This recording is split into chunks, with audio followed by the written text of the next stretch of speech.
ही महात्मा फुलेंची, ही जिजाऊंची, रमाईंची, सावित्रीमाईंची भूमी आहे. आणि म्हणून माझ्या मित्रांनो, भीमराव मॅट्रिक झाला ते साल कुठलं होतं माहितीये? 1907. 1907 साली भीमराव मॅट्रिकची परीक्षा पास झाला. पण आजच्या सारखी त्या काळी अस्पृश्य वर्गाला मोठा डामाडौलानं लग्न लावता येत नव्हती. बँड बाजा वरात घोडे हे सगळं करता येत नव्हतं. सामाजिक रूढीबंधनं होती, अस्पृश्यता होती, नियम चढू होता. खालच्या जातीच्या लोकांनी घोड्यावर बसायचं नाही, गाजावाजा करून लग्न लावायची नाही. तुम्ही आजही बघता सोशल मीडियावर, तिथे उत्तर भारतामध्ये, यूपी बिहारमध्ये, गुजरातमध्ये नवरा घोड्यावर चढला तर त्याला घोड्यावरनं उतरवले. बघितलंय की नाही? ही जातीयता किती घातक आहे या देशासाठी, किती घातक आहे जातीयता. आणि म्हणून माझ्या मित्रांनो, 1907 साली भीमरावाचं लग्न झालं, लग्न करायचं ठरवलं. आणि मग आता लग्नाला नवरी पाहिजे. मग नवरीची शोधाशोध सुरू झाली. रत्नागिरी जिल्ह्यामध्ये तालुका दापोली या ठिकाणी वणंद नावाचं एक छोटंसं गाव आहे. त्या गावामध्ये भिकूजी धोत्रे आणि रुक्मिणी धोत्रे यांची सालस कन्या म्हणजे तुमच्या आमच्या रमाई. रमाशी भीमाचा विवाह निश्चित झाला. रमाई त्यांच्या जीवनात आल्या. केवळ बाबासाहेबांची पत्नी बनून नाही, करोडो लोकांच्या माता बनून आल्या रमाई. करोडो लोकांच्या माता. होय, साथ दिली गरिबीत बाबासाहेबांना. असा रमाईंनी सजविला माझ्या भीमाचा संसार. कारण माझ्या भीमाच्या नावाचं कुंकू लाविल रमान.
या मातोश्री रमाई आंबेडकरांचा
आणि रमाई मात्र दिवसभर काबाड कष्ट करून शेण्या गोवऱ्या थापून लाकूड फाटा वेचून वरळीच्या नाकापर्यंत जात होत्या रमाई फाटकी लुगडी नेसून बॅरिस्टर आंबेडकरांची इभ्रत सांभाळत खूप केले रमाई माझ्या माता भगिनीनं.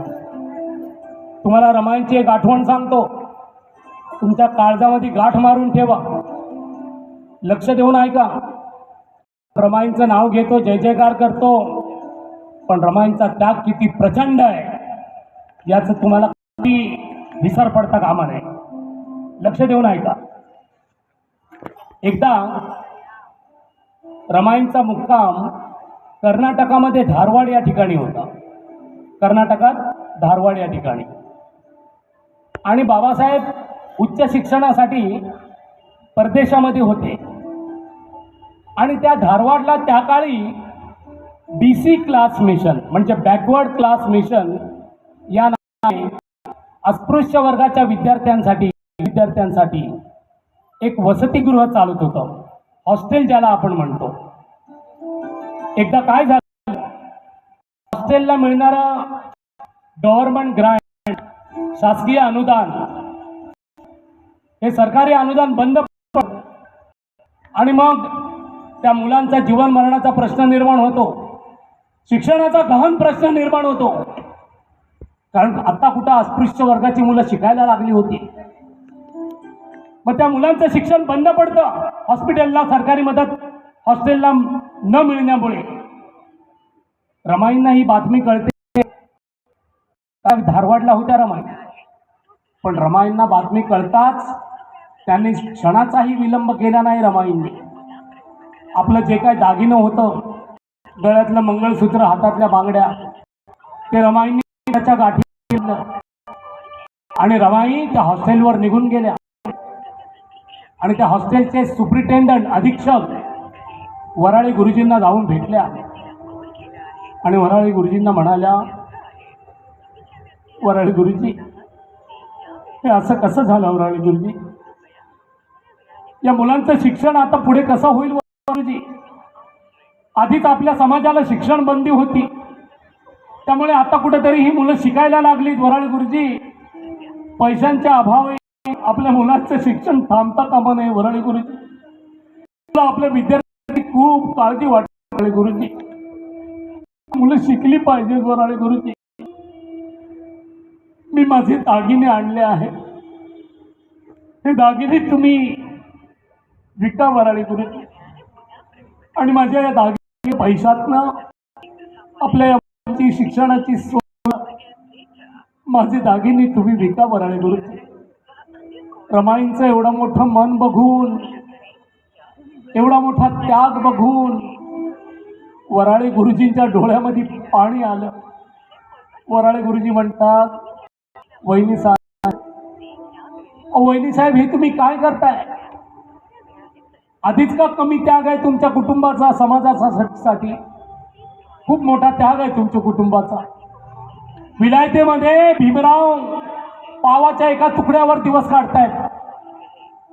दिवसभर उपाशी राहून 18 तास समाजासाठी अभ्यास करताय. वहिनी साहेब, आणि इकडे तुम्ही, तुमची परिस्थिती सुद्धा फार बेताची आहे वहिनी साहेब. हे अडीअडचणीला कधी येणारे दागिने सुद्धा आज तुम्ही समाजाला दान देता. असं काय?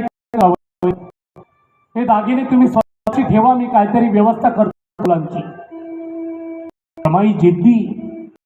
रमाई म्हणतात, नाही वराळे गुरुजी, वराळे गुरुजी, मला दागिने परत देऊ नका. मला नटण्याची, सजण्याची कसलीच हौस नाही वराळे गुरुजी. मला दागिन्यांची, साडी चोळीची कसली हौस नाही वराळे गुरुजी. आपल्या मुलांचं शिक्षण महत्वाचं आहे माझ्यासाठी. वराळे गुरुजी, माझ्या पतींनी शिक्षणासाठी काय काय कष्ट उपसलेत हे मला ठाऊक आहे वराळे गुरुजी. त्याच्यामुळे मी तुमच्या पाया पडते, पण हे दागिने मला परत देऊ नका, मला परत देऊ नका. वराळे गुरुजी, हे दागिने विका तुम्ही. माझ्या या दागिन्याच्या पैशातनं आपली थोडी जरी मुलं शिकली तर हे विद्यार्थीच माझा खराखुरा दागिना असतील. हे विद्यार्थीच माझा खराखुरा दागिना असतील. विद्यार्थ्यांना दागिना समजणारी जगातली केवढी महान स्त्री, किती महान स्त्री बघा. साधी शाळेची पायरी सुद्धा न चढलेली ही माता, पण शिक्षणाचं किती मोल कळत होतं तिला. पतींच्या सारखं किती मोल कळत होतं. आणि म्हणून माझ्या माता भगिनींनो, माझ्या बांधवांनो, तरुण मुलांनो, मुलींनो, तुमच्यावर कितीही कष्ट उपसण्याची वेळ तरी त्यासाठी तुमची तयारी ठेवा. पण शिक्षण आपला अर्धवटी सोडू नका. तीच खरी रमाईंना श्रद्धांजली आणि तीच खरी बाबासाहेबांची जयंती, तीच खरी जयंती. हो, रमाईंना साथ नाही मिळाली. सदैव परदेशामध्ये पती दिवसभराची कामं आटपून संध्याकाळी मावळतीच्या सूर्याकडे एकटक बघत बसायच्या बाबासाहेबांच्या आठवणीमध्ये. जीव व्हायचा रमाईंचा बाबासाहेबांना बघायला, असावीच व्हायचा. प्रचंड प्रेम केलं रमाईंनी बाबासाहेबांवर. आणि एकदा संध्याकाळी सगळी कामं आटपून रमाई उंबरठ्यावर बसल्या होत्या. एक चिठ्ठी आली पोस्टमॅन कडून आणि ती चिठ्ठी बाबासाहेबांची होती. बाबासाहेब म्हणतात त्या चिठ्ठीमध्ये, माझी प्रिय रामू, माझे प्रिय रामू, रामू, मला असं कळलं की तू तुझे दागिने माझ्याच्या विद्यार्थ्यांसाठी दान दिलेस रामू. रामू, आज खरी शोभलीस तू बॅरिस्टर आंबेडकरांची बायको. आज खरी शोभलीस. मी तरी काय करू रामू, माझा पण नाईलाज आहे रामू. मी इथे परदेशामध्ये कसे दिवस काढतोय ते माझं मला माहिती आहे. पण माझी अडचण तू समजू शकतेस रामू. काय करायचं रामू? आपल्या समाजाला आपला वर आणायचं आहे, त्याचा उद्धार करायचा रामू. आपल्या तयारी ठेवली पाहिजे. मी लवकर येतोय रामू मुंबईला भेटायला. लवकर येतोय माझी रामू तुला मुंबईला भेटायला. ते पत्र वाचून रमाई आनंदून गेल्या. पूर्ण गेल्या रमाईंच्या डोळ्यात आलं, चेहऱ्यावर आनंद ओसांडून वाहू लागला. शेजारच्या आया बाया रमाईला विचारत होत्या, अगं रमा, झालंय तरी काय? आनंद आहे तुझ्या चेहऱ्यावर आणि हे आनंद अश्रू कसले ग रमा? काय झालं रमा? पत्र आलंय वाटतं साहेबांचं. होय, रमाई म्हणतात पत्र आलंय साहेबांचं. येणार बाई, बॅरिस्टर साहेब माझं, बॅरिस्टर साहेब माझं, बॅरिस्टर साहेब माझं. दिया दिया सब कोई कहे, कोई बाती कहे ना कोई। दिया दिया सब कोई कहे, पर बाती कहे ना कोई। बात बिचारी रात भर जली, परिणाम दिया का हो। त्या गांधींची कस्तुरबा, नेहरूंची कमलाबाई, त्या गांधींची कस्तुरबा, नेहरूंची कमलाबाई, अनल्ला खाते काशी ती माझ्या भीमाची रमाई। अहो पत्रात लिहिते रमा, अहो पत्रात लिहिते रमा, माझी चिंता ना करता का हो। साहित्य मी आले कराना सांभाळ के,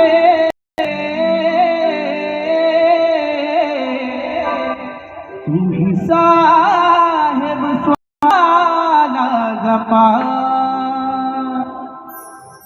वदे रमाई साजणे बाई, काय सांगू ही नवलाई। अग मन कही वरलं फुलून बहरलं, मन कही वरलं फुलून बहरलं, फतूर आलया येणार बाई बॅरिस्टर साहेब माझ।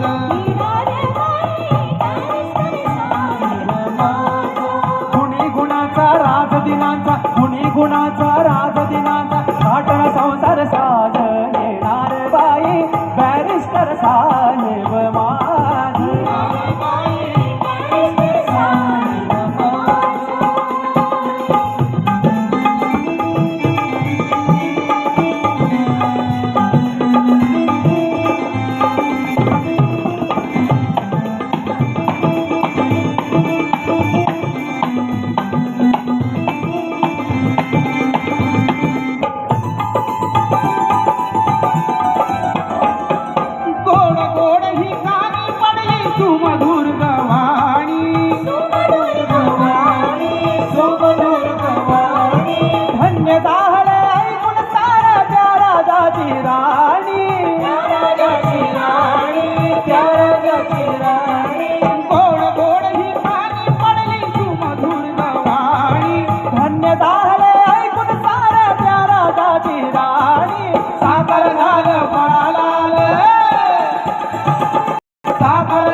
दुबळ्या संसारात माझ्या पिले कोट्यान कोटी, त्या बाळांना गोताराला समर्थ माझी ओटी। मनिग स्फूर्ती पाहुल कीर्ती, मनिग स्फूर्ती पाहुल कीर्ती, मन हे मनात राज येणार बाई बॅरिस्टर साहेब माझ।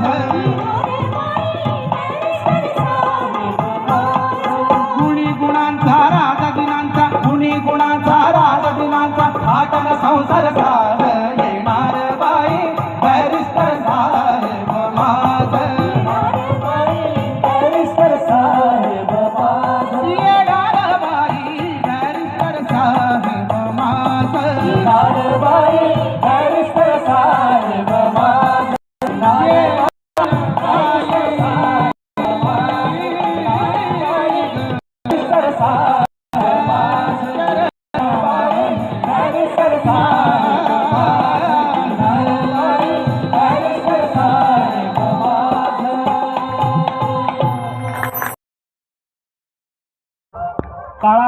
प्रवेशाचा माहिती आहे ना तुम्हाला? काळाराम मंदिर प्रवेश सत्याग्रह बाबासाहेबांनी केला, माहिती आहे की नाही? बरोबर ना? पण मंदिर प्रवेश कशासाठी होता? मंदिर प्रवेश काय देवाच्या दर्शनासाठी होता? काळारामाच्या दर्शनासाठी होता? नाही, मुळीच नाही, नेवर. मंदिर प्रवेश देवदर्शनासाठी मुळीच नव्हता. अरे आम्ही सुद्धा माणसं आहोत, आम्हाला सुद्धा मन आहे, भावना आहे. या देशात माणूस म्हणून आमची गणना व्हावी, माणूस म्हणून आमचे हक्क आम्हाला मिळावे, यासाठी मंदिर प्रवेश होता, देवदर्शनासाठी मुळीच नव्हता. रमाई एकदा बाबासाहेबांना म्हणाले होत्या, साहेब आपण एकदा पंढरपूरला जाऊन येऊया, पांडुरंगाचं दर्शन घेऊन येऊया. बाबासाहेब म्हणतात, अगर आमू वेडी की खुळी तू, पंढरपूरचा पांडुरंग आपल्याला दर्शन देणार नाहीत रमा. त्याला सगळ्या बडव्यांनी तिथं वेढून ठेवलेलं आहे, त्याच्या पुजाऱ्यांनी आणि तिथल्या लोकांनी. ते आपल्याला मंदिर प्रवेश देणार नाहीत. आपण खालच्या जातीचे ठरलो रमा, तिथे आपल्याला शिरू देणार नाहीत देवळामध्ये. आपण इतिहासापासून काहीतरी शिकलं पाहिजे रमा. तू इतिहासामध्ये डोकावून बघ रमा. पंढरपूरच्या पायऱ्यांवर संत चोखोबा डोका आपटून आपटून मेला, पण त्याला मंदिर प्रवेश मिळाला नाही. तो संत होता, संत चोखोबा, तो संत होता, पण तिथं त्याचं संत पण काही कामाचं आलं नाही. तिथं त्याची जात आडवी आली. तो महार होता, तिथं त्याची जात आडवी आली रमा. भाग एवढा मोठा संताला पोचलेला हा संत, पण त्याची कदर झाली नाही तर आपली काय कदर होईल? आपण तर सर्वसामान्य माणसं. पण तू काळजी करू नको रमा, तू काळजी करू नका. अगं रमा, आपलं तीर्थस्थान आपण स्वतः निर्माण करू. आपलं तीर्थस्थान आपण स्वतः निर्माण करू. होय. आणि बाबासाहेबांनी आपली भीम गर्जना खरी करून दाखवली नागपूरच्या दीक्षाभूमीवर. पण झुंज दिली खरी त्या नाशिकच्या गोदातीरी, झुंज दिली खरी त्या नाशिकच्या रामकुंडावरी.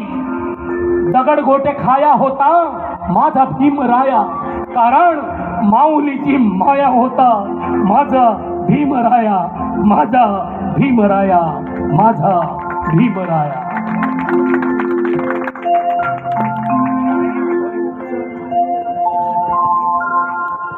आपणा सर्वांना क्रांतिकारी जय भीम.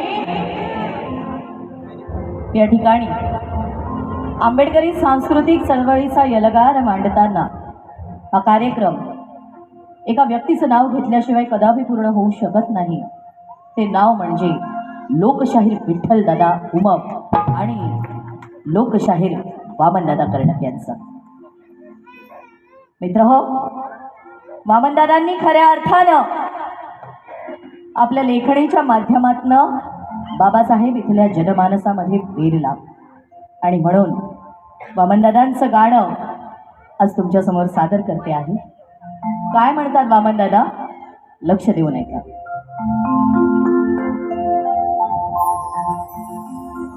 की तुझेच नाव घेता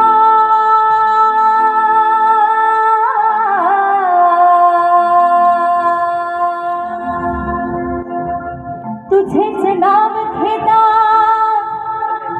आलम या दुनियेत गाजे बाबा. अरे तुझेच नाव घेता आलम या दुनियेत गाजे.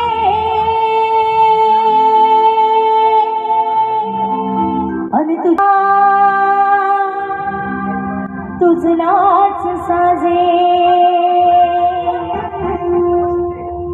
जरी आहे डोईवरिया संसार ओझे,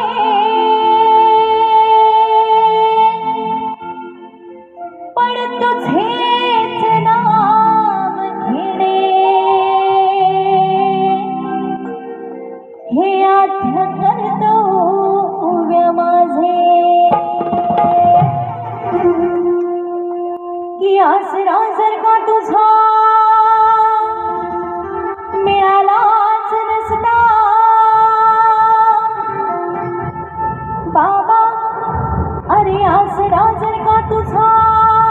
दुसरं भलतं असेल तर काय करू नका. लक्षात घ्या, तो धम्म पाळा. 2 दगडावरून पाय नको, काहीतरी एकच. लग्न कार्य असलं आलं मग आपल्याला धम्म दिसतो. वर्षाचे 12 महिने काय काय करत असता ते करू नका. हागणदारीतल्या दगडांसह कोहिनूर हिरा तोलू नये. हागणदारीतल्या दगडांसह कोहिनूर हिरा तोलू नये. आणि ज्यांचा बाप खरा नाही त्यांनी जय भीम कधी बोलू नये. होय, त्यांनी जय भीम कधी बोलू नये. लक्षात ठेवा. अरे किती झुंज दिली 100 वर्षापूर्वी. काय करत होता आपला बाप तुमच्या माझ्या हजारो पिढ्यांच्या भल्यासाठी. तो महाडचा 14 तारखेचा संघर्ष असा नाही झाला. खूप अडचणी आल्या त्याला, खूप अडचणी आल्या. लक्षात घ्या, महाडच का निवडलं बाबासाहेबांनी? का निवडलं? दुसरं ठिकाण का नाही निवडलं सांगा? कारण मुंबई विधिमंडळामध्ये एक ठराव पास झाला होता त्या काळी 1920 साली. ती सगळी पाणवठी, सगळी तळी, सगळ्या विहिरी अस्पृश्यांसाठी उघड्या पाहिजेत. पण त्याची अंमलबजावणी होत नव्हती. मग महाडच्या म्युन्सिपाल्टीमध्ये पण तो ठराव झाला. तो ठराव पास झाल्याच्या नंतर हे दोन्ही कायदेशीर ठराव होते बाबासाहेबांकडे. डॉक्युमेंटरी एव्हिडन्स, हे डॉक्युमेंट्स होते बाबासाहेबांकडे. आणि म्हणून बाबासाहेबांनी महाडची निवड केली. पण आणखी एक कारण होतं. त्याच महाडला रायगड किल्ला आहे, शिवरायांची स्वराज्याची राजधानी. लक्षात घ्या. आणि त्या रायगडावर शिवाजी महाराजांच्या अपमान झाला होता राज्याभिषेकासाठी. कारण तुम्ही शूद्र राजा आहात, तुमचा राज्याभिषेक होऊ शकत नाही. मग शिवरायांनी काशीवरनं गागा भटाला बोलवलं होतं. तो पण काय असाच आला नाही. त्याला कित्येक द्रव्य आणि कित्येक त्या काळचा मोती हिरे सगळं देण्यात आलं. पण शिवाजी महाराजांनी राज्याभिषेक करून दाखवला. पण आधी त्या राज्याभिषेकाला झालेला जो अपमान होता तो बाबासाहेबांना ठाऊक होता. आणि म्हणून महाडचा 14 तारखेचा सत्याग्रह करून बाबासाहेबांनी शिवरायांच्या झालेल्या अपमानाचा बदला घेतला. होय, पाऊल पुढचे पुढे हे टाकणार आहे. मी चॅलेंज केलं इथल्या कर्मठांना, मनुवाद्यांना. पाऊल पुढचे पुढे हे टाकणार आहे मी. पाणी 14 तळ्याचे चाखणार आहे मी.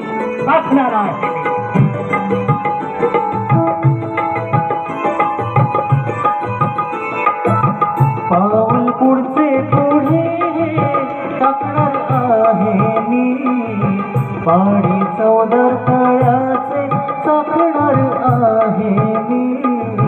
पाणी 14 तळ्याचे चाखणार आहे मी.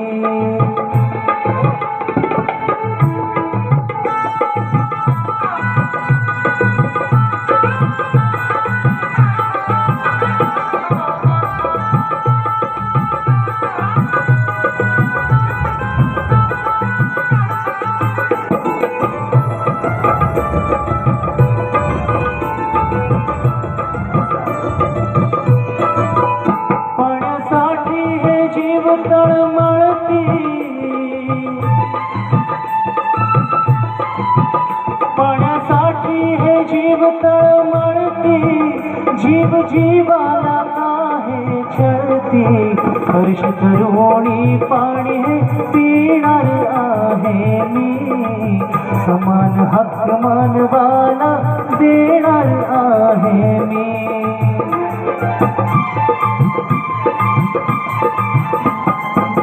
पाऊल पुढचे पुढे टाकणार आहे मी. पाणी 14 तळ्याचे चाखणार आहे मी. पाणी 14 तळ्याचे चाखणार आहे मी. सत्याग्रह हा 14 तळ्याचा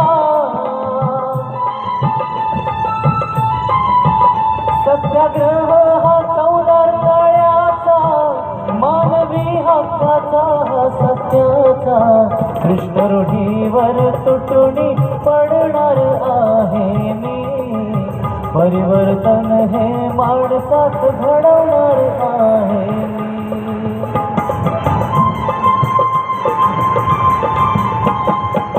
पाऊल पुढचे पुढे टाकणार आहे मी पाणी चौदर